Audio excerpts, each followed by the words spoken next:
Good morning. Good morning. Good morning, good morning, good morning. It's time to rise and shine.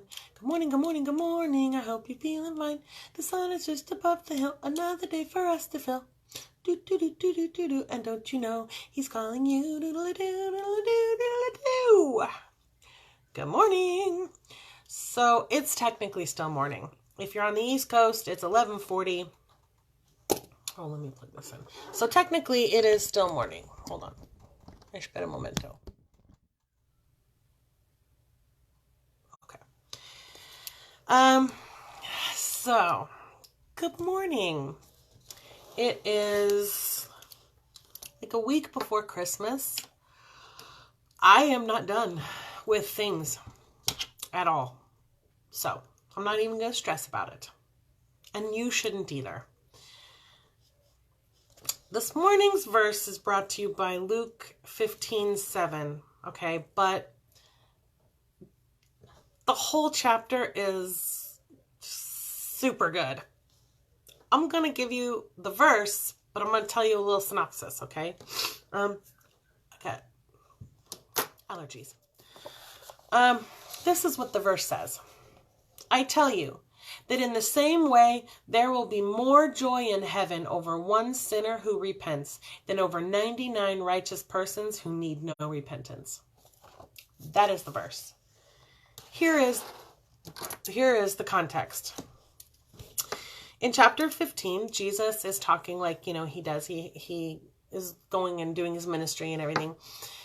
And so he's got a crowd of people, people who want to hear him, sinners and Pharisees, right?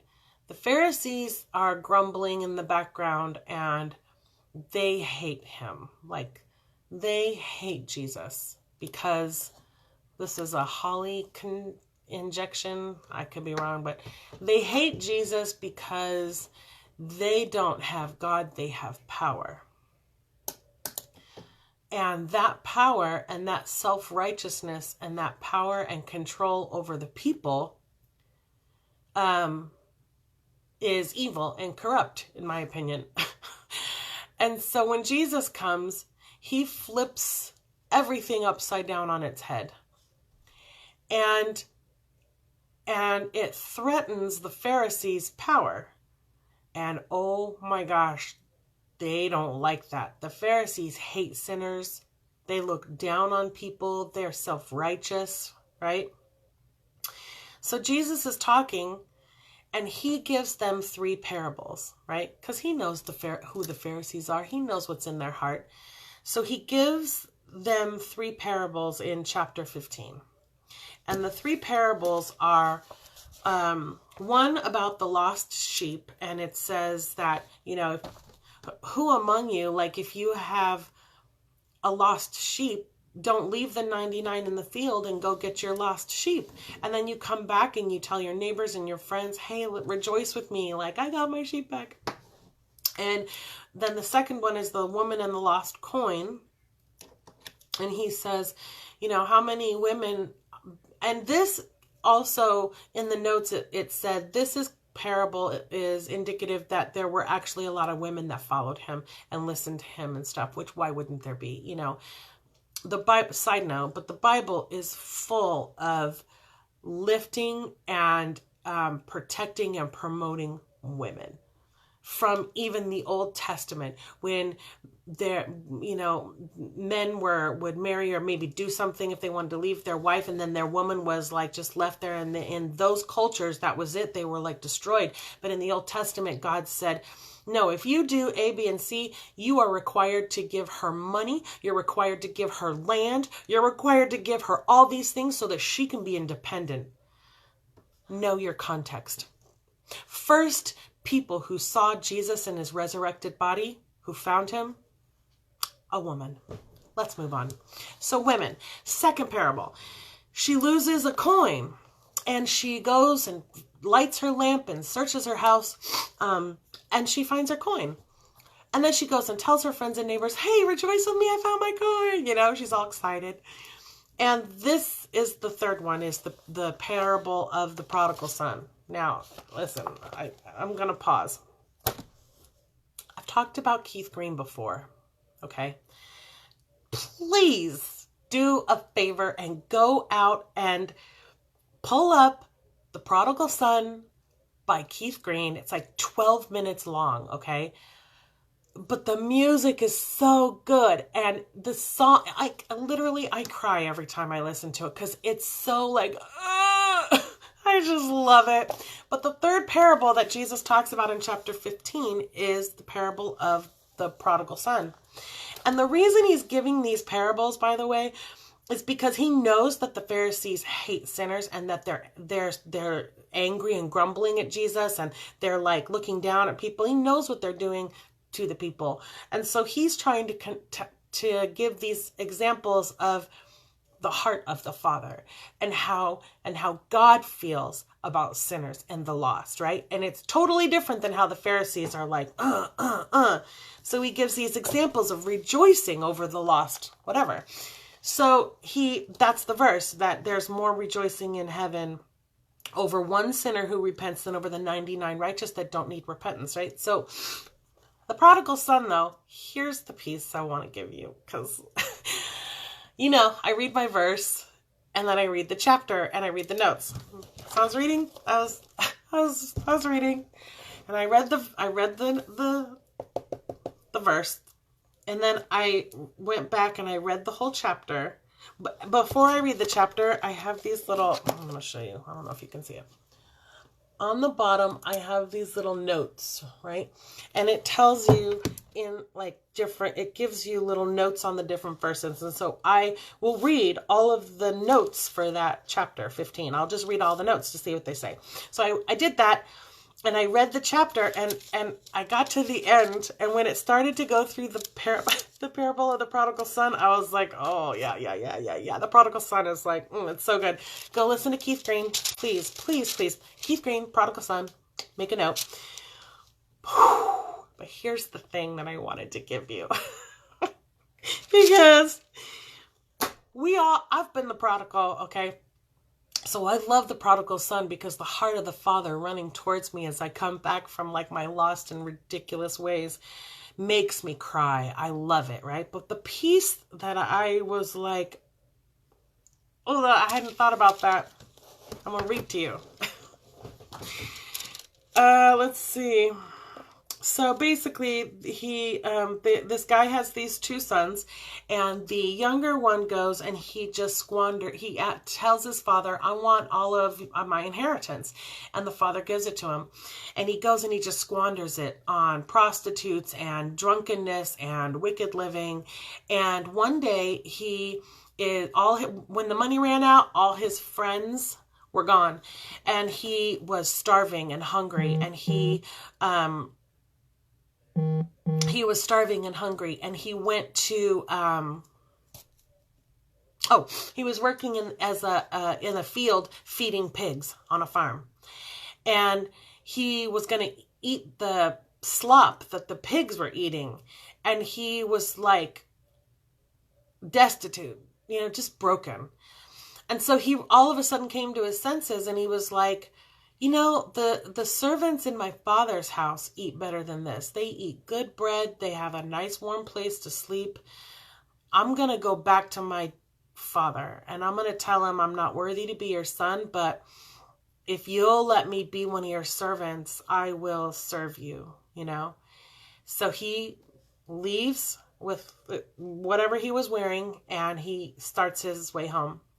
And when he gets close to home, his father is sitting on the porch waiting, like watching, just watching. And he sees his son in the distance, and he goes running to his son, and he hugs him and he kisses him, and he's like, I thought you were dead and you're alive. And he tells his servants, like, put shoes on his feet, give him the ring, put the cloak on him, kill the fatted calf. Like, we're having a party. My baby's home, and I thought he was dead and now he's alive. Like, it's a celebration, and it's amazing, okay? So here's the part. Fast forward. That's where I usually end. I hadn't really read the rest of it. Here you go. I'm going to read it to you. So, let's see. I need my glasses. Okay, now his older son was in the field. And when sorry. Now, his older son was in the field, and when he came and approached the house, he heard music and dancing. And he summoned one of the servants and began inquiring what these things might be. And he said to him, "Your brother has come, and your father has killed the fatted calf because he has received him back safe and sound." But the brother, became angry and was not willing to go in. And his father came out and began entreating him. But he answered and he said to his father, "Look, for so many years I have been serving you, and I have never neglected a command of yours, and yet you have never given me a kind that I might be merry with my friends. But when this son of yours came, who has devoured your wealth with harlots, you killed the fatted calf for him." And he said to him, "My child," this is the good part, dude, this is the good part. He said to him, "My child, you have always been with me, and all that I have is yours.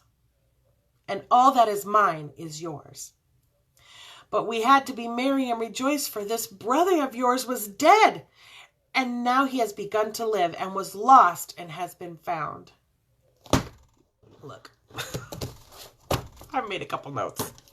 First of all, it reminded me of the Mary and Martha thing, where Mary is all like sitting at the feet of Jesus and listening, and Martha's like making food and preparing things for everybody. And I relate to that, because I'm like, you know, how come Mary's just sitting there doing nothing? And I'm like, hello. And Jesus is like, yeah, but she's done the better thing. And it's like, I understand that. But still part of me is like, but get up, dude.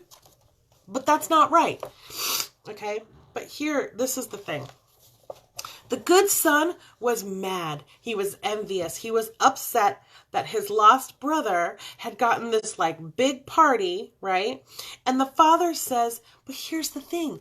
Everything that is mine is yours already. Everything I have is yours. But your brother was dead and now he's alive. This is the thing. This is the thing that just struck me right in the gut. First of all, we are totally like that older brother. We're like, here's the thing, I've been so good. How come they get this, that, and the other thing? We are ungrateful. We are ungrateful. We compare our lives to other people. We can't be happy for other people. We're envious. We covet. And somehow somebody else's blessing inexplicably means God doesn't have enough to bless you. Or somehow it diminishes your blessing. Or somehow it downplays whatever. But here is the thing. The heart is wicked. Okay? The heart is just wicked. This really hits me because listen, I have spent a lot of time checking myself. I mean, checking myself hard. Because I have had people in my life who have not been happy for my happiness.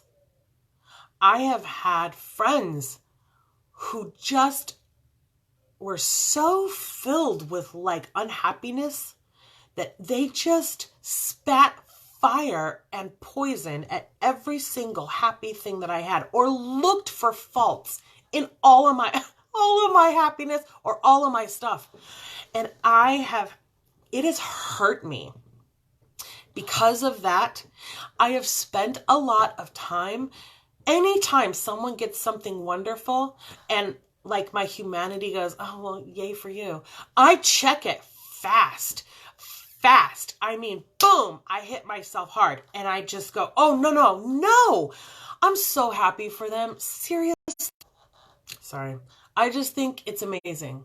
I check myself. I do not let myself be unhappy for other people's blessings from the Lord, because that blessing has no bearing on God's blessing for me. You don't have to be unhappy, negative, ungrateful, spiteful, bitter. You don't have to do that. It is a poison. Just because you think someone gets a bunch of stuff they don't deserve, you've had God's blessing the whole time. Let's say you've just made better decisions with your life or whatever. The blessing God has for other people does not have to poison you.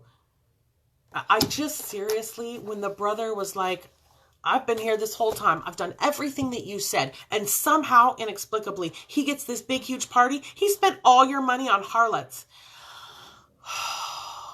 But when the father said, what are you talking about? Like, everything that's mine is yours. Like right now, everything that's mine is yours. But your brother was dead and he's alive now. Can we not be happy about that? Oh my gosh. I just was like, anyway, it was really good. I don't know if it's as good for you, but it was really good, really good. Check yourself. Please, please. When you see God blessing someone, you see something nice that someone has, whatever it is, if you catch yourself going, ugh, check yourself fast. I mean, in the figurative world, hit yourself. Nope. Good for them. God bless them. Yes, yes. Because I'm telling you, I have been the opposite end of that. And I have been around people that are hateful, negative, unhappy. They look down on every good thing. You're thin, you're that. Get that right out of your mouth. Spit it out. It is from the pit of hell. It is not uplifting. It is not edifying. It is not Christ-like. It is not good for your own spirit. Don't do it. I don't like it. And neither does God. So I gotta go. I've had a couple phone calls. I guess I should take and do some things I gotta take care of. So I love you guys like a crazy person. Don't be stressed out this week. Don't be unhappy. Take some time to be grateful. You know, just downsize all of the things if you have to, right? Get quiet. Anyways, I love you. And I mean it, peanut. Mwah.